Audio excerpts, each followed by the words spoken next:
আসসালামু আলাইকুম রহমতুল্লাহি আবরাকাতুহু। আপনাদের মাঝে আরেকটা আপনাদের কিছু অজানা বিষয় নিয়ে আপনারা বেশি ভয় পান এগুলা নিয়ে আসলাম। রঙের আস্তর মারার উপর কীভাবে থাকে না ও বিষয়ে অনেক মিস্ত্রি আছে বা অনেক বাদী আছে, ওরা একটু বেশি বুঝতে গিয়ে বলে যে সিল করে টাইলসগুলো লাগাই হলো আস্তে জড়াতে হবে না। ঠিক আছে, এটা ঠিক আছে, আস্তে জড়াতে হবে না, এটা ঠিক আছে, কিন্তু আপনার যে সিভিলটা কিন্তু ঠিক নাই।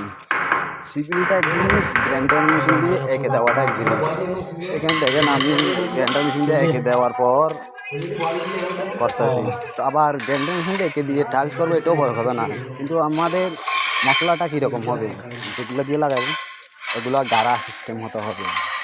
বিদেশে এরকম গাড়া দিয়ে বসায় এগুলারে এভাবে গাড়া সিস্টেম বানানোর পর ওই রকমই করার পর এইভাবে করতে হবে। যেহেতু মেশিন দিয়ে হবে 1/2 ইঞ্চি মতো আস্তরের ভিতর কেটে দিতে হবে, আর 220 আস্তে যায় আস্তে করা হতে হবে। তো এটা আপনাদের কাছে আজকে বুঝাতে চাইছিলাম।